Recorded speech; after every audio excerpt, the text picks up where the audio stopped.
আবারও মার্কিন MQ-9 drone ধ্বংস করল হুতি বিদ্রোহীরা। আরো বিস্তারিত জানিয়ে দিব। এদিকে লেবাননে হিজবুল্লাহর উপর বিমান হামলা চালিয়েছে ইসরায়েল। এবার ইয়েমেনের হুতি অঞ্চলে সামরিক অভিযান চালিয়েছে যুক্তরাষ্ট্র। এদিকে নতুন বছরের প্রথম প্রহরে কিয়েভে রুশ ড্রোন হামলা, হতাহত অন্তত 8 জন। আরো জানিয়ে দিব, এবার ইউরোপে রাশিয়ার গ্যাস সরবরাহ বন্ধ করল ইউক্রেন। এদিকে ফিলিস্তিনের প্রতি সংহতি প্রকাশে নববর্ষে ব্যাপক বিক্ষোভ তুরস্কে। আবারও ইসরায়েলি হামলায় আরো 23 জন ফিলিস্তিনি নিহত। এবং সর্বশেষে জানিয়ে দিব, এদিকে রাশিয়ার সঙ্গে সম্পর্ক আরো দৃঢ় করতে চায় উত্তর কোরিয়া। শুনছিলেন সংবাদ শিরোনাম, এখন বিস্তারিত। তবে তার আগে অনুরোধ থাকবে, এই ভিডিওতে একটি লাইক দিন এবং কমেন্টস করে জানিয়ে দিন আপনি কোন জেলা থেকে বা কোথায় থেকে আমাদের সাথে যুক্ত রয়েছেন। এবং সংবাদের সর্বশেষ গুরুত্বপূর্ণ আপডেট পেতে চ্যানেলটি সাবস্ক্রাইব করে আমাদের সঙ্গেই থাকুন। আবারও মার্কিন MQ-9 ড্রোন ধ্বংসের দাবি করল হুতি বিদ্রোহীরা। আবারও মার্কিন সামরিক ড্রোন MQ-9 ভূপাতিত করার দাবি করল ইয়েমেনের সশস্ত্র গোষ্ঠী হুতি বিদ্রোহীরা। ইরান সমর্থিত সশস্ত্র গোষ্ঠীটি জানিয়েছে, তারা মধ্য মারিব গভর্নরেটের আকাশসীমায় একটি মার্কিন MQ-9 রিপার ড্রোনকে গুলি করে ভূপাতিত করেছে। ইয়েমেনে প্রায় $3 কোটি মূল্যের মার্কিন সামরিক ড্রোন ভূপাতিত হওয়ার সর্বশেষ ঘটনা এটি। হুতি বিদ্রোহীরা আগের মতোই তাদের দাবির সপক্ষে কোনো ছবি বা ভিডিও তাৎক্ষণিকভাবে প্রকাশ করেনি, যদিও এ ধরনের ফুটেজ গোষ্ঠীটির টেলিভিশন চ্যানেলে পরবর্তীতে প্রচার করা হতে পারে। হুতি গোষ্ঠীর সামরিক মুখপাত্র ব্রিগেডিয়ার জেনারেল ইয়াহিয়া সারি এক বিবৃতিতে বলেছেন, ড্রোনটি স্থানীয়ভাবে তৈরি সারফেস টু এয়ার মিসাইল দিয়ে ভূপাতিত করা হয়েছে। এর আগে ইউএস সেন্ট্রাল কমান্ডো এক বিবৃতিতে বলেছিল, তারা সোমবার ও মঙ্গলবার ইয়েমেনের রাজধানী সানা ও উপকূলীয় অঞ্চলে হুতি বিদ্রোহীদের সামরিক লক্ষ্যবস্তুতে একাধিক বিমান হামলা চালিয়েছে। সেন্টকম বলেছে, হামলার সময় মার্কিন কর্মীদের কোনো আঘাত বা সরঞ্জামের ক্ষতি হয়নি। সেন্টকম বিবৃতিতে একটি রিপার ড্রোন হারানোর কোনো তথ্য উল্লেখ করেনি। এদিকে লেবাননে হিজবুল্লাহর উপর বিমান হামলা চালিয়েছে ইসরায়েল। যুদ্ধবিরতি চুক্তি স্বাক্ষরের 1 মাসের মধ্যে লেবাননে আরো এক দফা হামলা চালিয়েছে ইসরায়েল। গত 27 নভেম্বর হিজবুল্লাহ এবং ইসরায়েলের মধ্যে যুদ্ধবিরতি চুক্তি হয়, কিন্তু চুক্তি লঙ্ঘন করে এরই মধ্যে কয়েকবার লেবাননে হামলা চালিয়েছে ইসরায়েল। এবার নতুন বছরের প্রাক্কালে আবারও বৈরুতে হামলা করেছে ইহুদিবাদী দেশটি। বুধবার এক প্রতিবেদনে এ খবর দিয়েছে টাইমস অফ ইসরায়েল। ইসরায়েলের প্রতিরক্ষা বাহিনী বলেছে, মঙ্গলবার দক্ষিণ লেবাননে হিজবুল্লাহর আস্তানায় বিমান হামলা চালিয়েছে তারা। তাদের দাবি, এ সময় হিজবুল্লাহর যোদ্ধারা গুদাম থেকে গাড়িতে করে অস্ত্র স্থানান্তর করছিল। হিজবুল্লাহর কতজন সদস্য এখানে জড়িত বা কোথায় হামলা হয়েছিল তা সামরিক বাহিনী বিস্তারিত জানায়নি। এতে বলা হয়েছে, হামলায় গাড়ি ও অস্ত্রের ডিপো উভয়ই ক্ষতিগ্রস্ত হয়েছে। বিবৃতিতে বলা হয়, আইডিএফ ইসরায়েল এবং লেবাননের মধ্যে স্বাক্ষরিত সমঝোতার প্রতি অবিচল থাকতে প্রতিশ্রুতিবদ্ধ। একই সঙ্গে ইসরায়েল রাষ্ট্র এবং এর নাগরিকদের জন্য যে কোনো হুমকি দূর করতে কাজ করবে। এর আগে ডিসেম্বরের শুরুতে যুদ্ধবিরতি চুক্তি স্বাক্ষরের পর 3 দিন না যেতেই লেবাননে হামলা চালায় ইসরায়েল। লেবাননের দক্ষিণ অঞ্চলের 2টি গ্রামে চালানো এই হামলায় অন্তত 11 জন নিহত হয়েছে বলে জানিয়েছিল দেশটির স্বাস্থ্য মন্ত্রণালয়। এবার ইয়েমেনের হুতি অঞ্চলে সামরিক অভিযান চালিয়েছে যুক্তরাষ্ট্র। যুক্তরাষ্ট্রের সামরিক বাহিনী হুতি নিয়ন্ত্রিত ইয়েমেনের বিভিন্ন স্থাপনায় একাধিকবার অভিযান চালিয়েছে। সেন্ট্রাল কমান্ডের তথ্য অনুযায়ী মঙ্গলবার এই অভিযানে উপকূলীয় অঞ্চল ছাড়াও রাজধানী সানায় আঘাত আনা হয়। যুক্তরাষ্ট্রের নৌবাহিনী হুতিদের নির্দেশনা ও অস্ত্র নির্মাণ স্থাপনাগুলোকে লক্ষ্য করে হামলা চালিয়েছে। ক্ষেপণাস্ত্র ও ড্রোন মজুত এবং উৎপাদন স্থাপনাগুলো ছিল এই হামলার মূল লক্ষ্য। এর আগে এই স্থাপনাগুলো থেকে হুতিরা লোহিত সাগর ও এডেন উপসাগরে যুক্তরাষ্ট্রের নৌযান ও বাণিজ্যিক জাহাজে হামলা চালায়। যুক্তরাষ্ট্রের বিবৃতিতে উল্লেখ করা হয় যে, এই অভিযান ইরান সমর্থিত হুতিদের কার্যক্রম বন্ধ করা এবং আঞ্চলিক স্থিতিশীলতা রক্ষায় সেন্ট্রাল কমান্ডের চেষ্টার অংশ। তাদের ভাষ্য, এই অভিযানগুলো ইরান সমর্থিত হুতিদের আঞ্চলিক অংশীদারদের এবং ওই অঞ্চলের সামরিক ও বাণিজ্যিক জলযানগুলোকে হুমকির সম্মুখীন করার প্রচেষ্টাকে খর্ব করার জন্য সেন্ট্রাল কমান্ডের প্রচেষ্টার অংশ।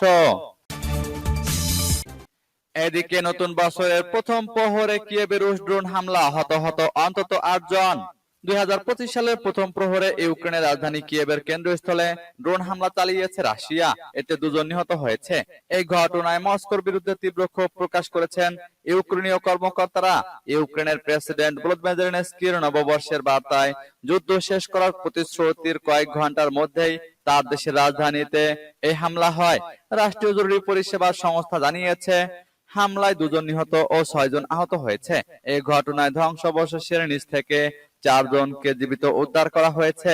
স্থানীয় কর্মকর্তারা বলছেন, ক্ষয়ক্ষতি মূলত ড্রোনের ধ্বংসাবশেষ থেকে হয়েছে, যা ইঙ্গিত করে যে ড্রোনগুলো মাঝপথেই আটকানো হয়েছিল। এছাড়া কিয়েভের পেচোরস্কি জেলায় হামলা চালানো হয়েছে বলে জানান ইউক্রেনীয় কর্মকর্তারা। সেখানে প্রেসিডেন্টের প্রাসাদ ও সরকারি কোয়ার্টার অবস্থিত। আবাসিক ভবনগুলো আঘাতপ্রাপ্ত হয়েছে এবং ইউক্রেনের কেন্দ্রীয় ব্যাংক শহরের কেন্দ্রস্থলে তাদের একটি ভবন ক্ষতিগ্রস্ত হওয়ার কথা জানিয়েছে। কয়েক সপ্তাহ ধরে রাশিয়ার প্রেসিডেন্ট ভ্লাদিমির পুতিন কিয়েভের কেন্দ্রে হামলার হুমকি দিয়ে আসছিলেন। তিনি বলেছিলেন, সেই হামলা হবে মার্কিন সরবরাহকৃত অস্ত্র দিয়ে রাশিয়ার ভূখণ্ডে ইউক্রেনের হামলার জবাব। এবার ইউরোপে রাশিয়ার গ্যাস সরবরাহ বন্ধ করলো ইউক্রেন। ভয়াবহ যুদ্ধের মধ্যেও ইউক্রেনের উপর দিয়ে ইউরোপে গ্যাস সরবরাহ করে আসছিল রাশিয়া। আর এই অসাধ্য সাধন হয়েছে কেবল এই দুই গ্যাস সরবরাহকারী প্রতিষ্ঠানের মধ্যে চুক্তি থাকার কারণে। কিন্তু চুক্তির মেয়াদ শেষ হয়ে যাওয়ায় নতুন বছরের প্রথম দিন থেকেই ইউক্রেনের উপর দিয়ে ইউরোপের দেশগুলোতে গ্যাস সরবরাহ বন্ধ হয়ে গেল। এর ফলে নতুন বছরের শুরুতে ইউরোপীয় গ্যাস বাজারে মস্কোর দীর্ঘ সময়ের আধিপত্যের পর্দা নামলো। বুধবার ইউক্রেনের গ্যাস ট্রানজিট অপারেটর নাফটোগাজ এবং রাশিয়ার গ্যাসপ্রমের মধ্যে ৫ বছরের চুক্তির মেয়াদ শেষ হয়েছে। খবর বিবিসির। ইউক্রেনের প্রেসিডেন্ট ভলোদিমির জেলেনস্কি বলেন, ইউক্রেনবাসীর রক্তের বিনিময়ে রাশিয়াকে বিলিয়ন বিলিয়ন অর্থ উপার্জনের অনুমতি দেবে না। ইউরোপীয় কমিশনকে গ্যাস সরবরাহ লাইন প্রস্তুতির জন্য ১ বছর সময় দিয়েছে ইউক্রেন। এদিকে ইউরোপীয় কমিশন জানিয়েছে, ইউক্রেনের মধ্য দিয়ে ট্রানজিট শেষ হওয়ার পরও মহাদেশের গ্যাস ব্যবস্থা স্থিতিস্থাপক এবং সহনীয় রাখার পর্যাপ্ত ক্ষমতা তারা রাখে। ইউক্রেনের মাধ্যমে গ্যাস সরবরাহ চুক্তির মেয়াদ শেষ হলেও রাশিয়া এখনো কৃষ্ণ সাগর জুড়ে তুর্কো স্ট্রিম পাইপলাইনের মাধ্যমে হাঙ্গেরির পাশাপাশি তুরস্ক এবং সার্বিয়াতে গ্যাস পাঠাতে পারবে। এদিকে ফিলিস্তিনের প্রতি সংহতি প্রকাশে নববর্ষে ব্যাপক বিক্ষোভ তুরস্কে। ফিলিস্তিনের সাথে সংহতি প্রকাশ করতে নববর্ষের দিনে তুরস্কের ইস্তাম্বুলে হাজার হাজার মানুষ বিক্ষোভ করেছে। বিক্ষোভ থেকে গাজায় ইসরায়েলি নিষ্ঠুরতা প্রতিবাদ ও ফিলিস্তিনের স্বাধীনতার দাবি জানিয়েছে তারা। বুধবার এক প্রতিবেদনে এ খবর দিয়েছে আনাদুলু এজেন্সি। এতে বলা হয়, বিক্ষোভে অংশগ্রহণকারীরা ফজর নামাজের পর তুর্কি ও ফিলিস্তিনের পতাকা নিয়ে গালাতা সেতুতে জড়ো হয়। এরপর মসজিদ থেকে ঐতিহাসিক উপদ্বীপ জুড়ে মিছিল করেন তারা। বিক্ষোভকারীরা চলমান নৃশংসতার বিরুদ্ধে আন্তর্জাতিক পদক্ষেপের দাবি এবং ইসরায়েলি গণহত্যার অবসানের জন্য প্রার্থনা করেন। বিক্ষোভ ঘিরে ব্যাপক নিরাপত্তা ব্যবস্থা নেয় আইন শৃঙ্খলা বাহিনী। গালাল সেতুর মাঝখানে সেখানে একটি বিশাল ব্যানারে তুর্কি ও ফিলিস্তিনি পতাকা সহ লেখা ছিল, গাজায় গণহত্যা বন্ধ করুন। বিক্ষোভকারীদের অনেকে নৌকা ও সাগর থেকে প্রতিবাদের সমর্থন জানায়। আবারও ইসরায়েলি হামলায় আরো ২৩ জন ফিলিস্তিনি নিহত। ফিলিস্তিনের অবরুদ্ধ গাজা ভূখণ্ডে ইসরায়েলি হামলায় আরো ২৩ ফিলিস্তিনি নিহত হয়েছেন। নিহতদের মধ্যে নারী ও শিশুও রয়েছেন। আর এর মাধ্যমে ১.৫ বছর ধরে চলা ইসরায়েলি আগ্রাসনে গাজা উপত্যকায় নিহতের মোট সংখ্যা ৪৫,৫৫০ জন ছাড়িয়ে গেছে। চলমান বর্বর এই হামলায় আহত হয়েছেন লক্ষাধিক ফিলিস্তিনি। এক প্রতিবেদনে এ তথ্য জানিয়েছে বার্তা সংস্থা আনাদুলু। এই প্রতিবেদনে বলা হয়েছে, ২০২৫ সালের প্রথম দিনে গাজা উপত্যকায় ইসরায়েলি হামলায় কমপক্ষে ২৩ জন ফিলিস্তিনি নিহত হয়েছেন বলে মেডিকেল সূত্রগুলোর বরাতে জানা গেছে। উত্তর অঞ্চলীয় শহর জাবালিয়ায় একটি বাড়িতে বিমান হামলায় ১৫ জন মারা গেছেন। একই ঘটনায় শিশু সহ আরো কয়েকজন আহত হয়েছেন।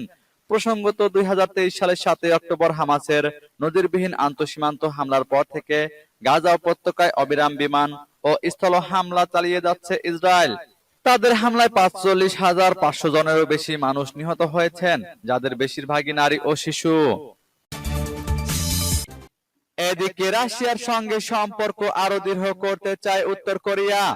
উত্তর কোরিয়ার নেতা কিম জং উন রাশিয়ার সঙ্গে কৌশলগত অংশীদারিত্ব আরো দৃঢ় করার আগ্রহ প্রকাশ করেছেন। রাশিয়ার প্রেসিডেন্ট ভ্লাদিমির পুতিনকে লেখা এক চিঠিতে তিনি এ ইচ্ছার কথা জানান। উত্তর কোরীয় সংবাদ মাধ্যম কেসিএনএর বরাতে রয়টার্স এই তথ্য জানিয়েছে। চিঠিতে কিম জং উন পুতিন এবং রাশিয়ার সামরিক ও বেসামরিক জনগণের উদ্দেশ্যে নতুন বছরের শুভেচ্ছা জানিয়েছেন। তিনি উল্লেখ করেছেন যে বিদায়ী বছরে একাধিক উদ্যোগের মাধ্যমে দুই দেশের সম্পর্ক নতুন উচ্চতায় পৌঁছেছে। ভবিষ্যতে এই সম্পর্ক আরো সুদৃঢ় করতে তিনি আগ্রহী। কেসিএনএর প্রতিবেদনে বলা হয়েছে, কিম 2025 সালকে একবিংশ শতাব্দীর একটি গুরুত্বপূর্ণ বছর হিসেবে দেখার আশা প্রকাশ করেছেন। তিনি বিশ্বাস করেন রুশ সেনাবাহিনী নব্য নাৎসিবাদকে প্রতিহত করে বিজয় অর্জন করবে। 2024 সালে জুন মাসে কিম ও পুতিন একটি পারস্পরিক প্রতিরক্ষা চুক্তিতে স্বাক্ষর করেন। চুক্তি অনুযায়ী এক পক্ষের উপর সশস্ত্র আক্রমণ হলে অন্য পক্ষ সামরিক সহায়তা দেবে।